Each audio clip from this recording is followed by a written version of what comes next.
The alarm goes off early, usually sometime around 5:15 in the morning, and before the sun has even had a chance to rise, before the world outside has really started moving, he's already awake, lying there for just a moment as his mind catches up with the reality of the day ahead, because being a plumber doesn't come with slow starts or gentle mornings. It's a job that begins the second something goes wrong somewhere, and something is always going wrong somewhere. So after that brief pause, he gets up, already feeling the weight of the day before it's even begun. Pulling on clothes that are built for durability more than comfort, heavy-duty pants, worn-in boots that have handled years of water, mud, and tight crawl spaces, and a hoodie or work shirt that's picked up stains and marks that tell their own story of past jobs, then heading into the kitchen where coffee isn't optional, it's necessary. Because today, like every day, will require focus, patience, and a steady hand, and while the coffee brews, he checks his phone, already expecting what he's going to see. Messages from dispatch, job confirmations, maybe a homeowner texting that their issue has gotten worse.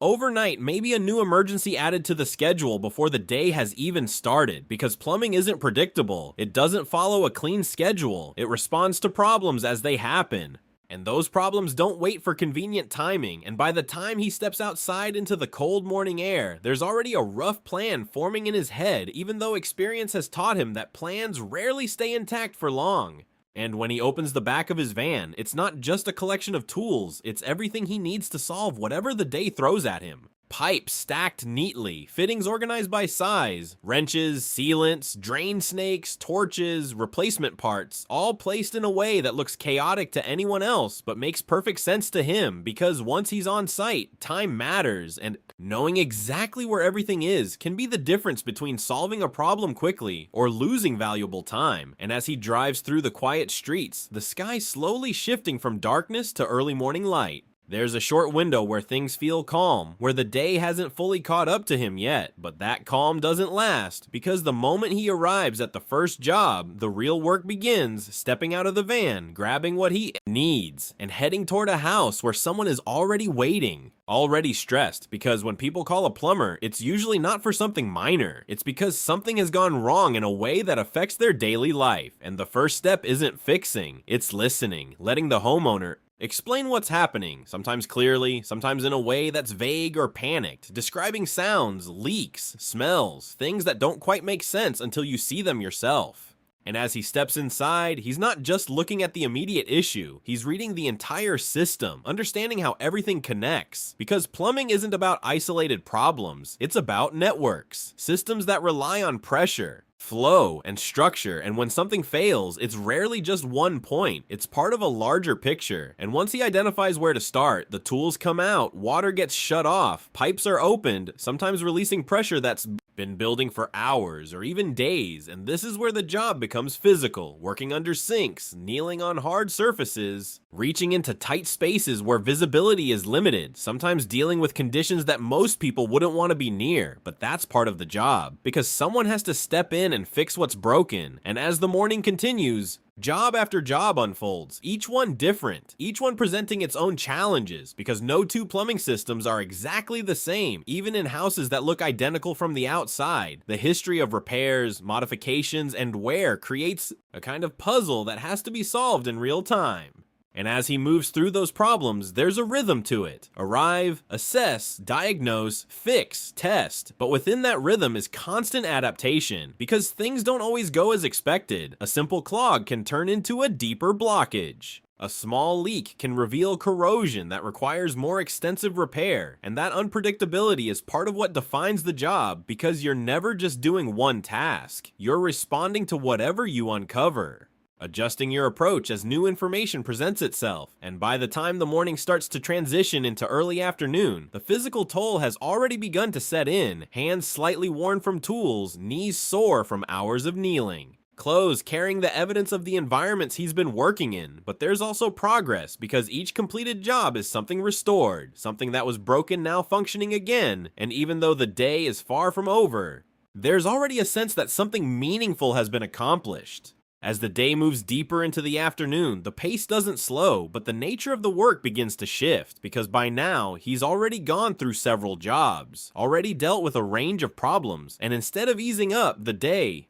starts demanding more focus, more adaptability, more patience. Because this is usually when the more complicated calls start to come in, the ones that couldn't be resolved easily, the ones that have been building up over time, and as he drives to the next location, there's a mental reset that happens. Between jobs, a brief moment to clear out the last problem and prepare for whatever comes next, because carrying frustration or assumptions from one job into another can lead to mistakes. And mistakes in this line of work can cost time, money, and sometimes cause even bigger issues. So when he pulls up to the next house, stepping out of the van, grabbing his tools, there's a renewed focus, even if his body is starting to feel the wear from the hours already put in, and this next job might involve something like inconsistent water pressure, something that seems simple at first, but often points to a deeper issue, maybe a buildup in the pipes, maybe a problem with the main line. Maybe something affecting the entire system rather than just one fixture. And as he begins inspecting, testing different points in the system, running water, checking valves, listening for subtle changes in sound, there's a process unfolding that isn't obvious to anyone watching because plumbing diagnostics aren't always visible. They're based on understanding patterns, knowing how systems behave under normal conditions, and recognizing when something is slightly off. And sometimes that means tracing the problem step by step, moving from one part of the system to another,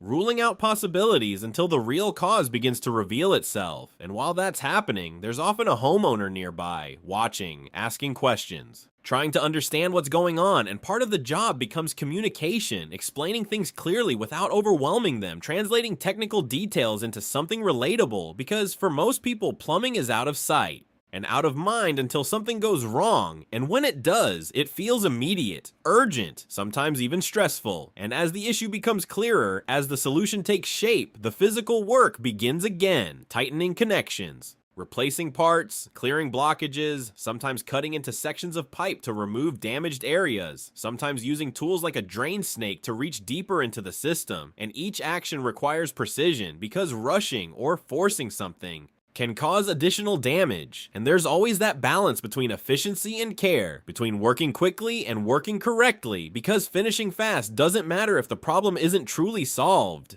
And as the afternoon continues, the jobs start to stack in a way that tests endurance, moving from one location to another, carrying tools in and out, adapting to different environments, different layouts, different conditions, because one house might be clean and easy to work in, while another might present tighter spaces, older systems, more wear and tear, and that constant shift requires not just physical stamina, but mental flexibility, the ability to adjust quickly, to approach each new situation without hesitation. And then there are the unexpected moments, the ones that break the rhythm of the day. Like opening up a section of pipe and realizing the issue is worse than anticipated, corrosion that has spread further than expected, damage that requires more than a simple fix, and those are the moments where decisions have to be made, whether to patch temporarily or recommend a more permanent solution, how to explain the situation to the homeowner in a way that's honest but not overwhelming. Because no one wants to hear that a small problem is actually something bigger, but it's part of the responsibility of the job to be clear, to provide the right solution even if it's not the easiest one. And as those conversations happen,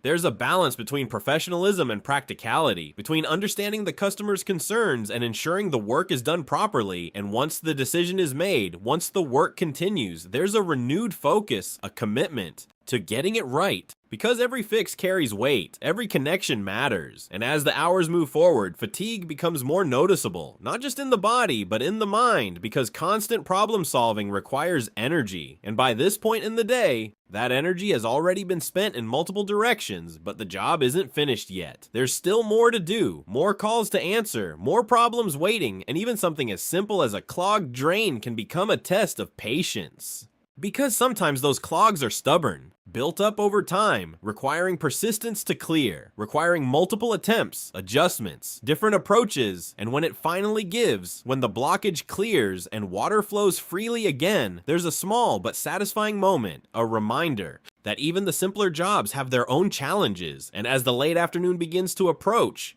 There's a growing awareness that the day is nearing its end, but that awareness doesn't mean the work slows down, because in this line of work, the final hours can sometimes be the most demanding, when fatigue is highest, but expectations remain the same, and that's where experience, discipline, and consistency come into play, pushing through the last set of jobs with the same level of care as the first, because every job matters, regardless of when it happens in the day. As the day starts to transition into evening, there's a subtle but noticeable shift, not in the workload itself, because problems don't stop just because the day is ending, but in the way those problems are approached, because by now there's a deep level of fatigue that has set in, a combination of physical strain and mental exhaustion that comes from hours of continuous work, and yet the expectation remains the same, to stay sharp, to stay focused, to complete each job with the same level of precision as the first, and as he heads to what might be the final call of the day, there's always that uncertainty, because in this line of work, there's no guarantee that it will actually be the last. There's always the possibility of another call coming in, another issue that needs immediate attention, and when he arrives, stepping into the space, tools in hand, there's a moment where everything slows down just slightly, not because the work is easier, but because the approach becomes more deliberate, more controlled, conserving energy while maintaining accuracy. And this final job might involve something like a slow leak that has gone unnoticed until it started causing visible damage, water seeping into areas where it shouldn't be, creating problems that extend beyond just plumbing, affecting walls, flooring, structures, and as he begins to investigate, there's a careful process of identifying exactly where the issue originates. Because with leaks, what you see is often not where the problem actually starts. Water travels, it spreads, it appears in places that can be misleading, so tracing it back requires attention, patience, and a methodical approach. Opening up sections carefully, inspecting connections, following the path until the source is found, and once it is, the work becomes focused, precise, cutting out damaged sections, replacing them, sealing everything properly, ensuring that the fix isn't just temporary, but something that will hold. Something that will prevent the issue from returning, and during this process, there's often a kind of quiet concentration, a narrowing of focus where everything else fades out. Because at this point in the day, distractions can lead to mistakes, and mistakes at this stage, when energy is low, are exactly what need to be avoided, and once the repair is complete, once everything is tested and confirmed to be working, there's a moment of stillness, a brief pause where the system is observed, where the work is checked one final time, because finishing the job isn't just about completing the task, it's about ensuring it was done correctly. And as tools begin to get packed away, each one returned to its place, there's a routine to it that mirrors the beginning of the day, a kind of closing process that signals the transition from work to rest. And as he gets back into the van and begins the drive home, the environment feels different, not just because of the time of day, but because of the state of mind, the intensity of the work now behind him, replaced by a quieter, more reflective state. And as traffic moves around him, as the world continues at its own pace, there's a sense of distance from it because the day has been spent in a different kind of environment. One focused on problem solving, on physical work, on direct action, and now, returning home, there's a gradual shift back into normalcy, and when he finally arrives, stepping out, closing the van doors, there's a noticeable release, a moment where the weight of the day begins to lift, even if only slightly, and inside, removing boots, washing hands, there's a transition that feels almost routine but carries significance because it marks the end of one cycle and the beginning of rest. And even though tomorrow will bring another set of challenges, another series of jobs, there's a brief period where everything slows down, where the urgency of the day is replaced by stillness. And in that stillness, there's an understanding that the work, while often unseen, while often taken for granted, plays a critical role in everyday life. Because behind every working sink, every functioning shower, every system that operates the way it should, there's effort like this making it possible. And most people will never think about it, never consider what it takes. But that doesn't change its importance, because the value of the work isn't measured by recognition. It's measured by the problems that no longer exist, the disruptions that have been resolved. And as the night continues, as rest begins to take over, there's a quiet sense of completion. Not because everything is finished, but because today's work mattered, because it made a difference. And as sleep eventually comes, there's the understanding that soon enough, the cycle will begin again. Another early morning, another set, of calls, another series of problems waiting to be solved. And while no 2 days are ever exactly the same, the purpose remains constant: to fix what's broken, to restore what's not working, and to keep everything moving in a world that depends on systems most people never even think about.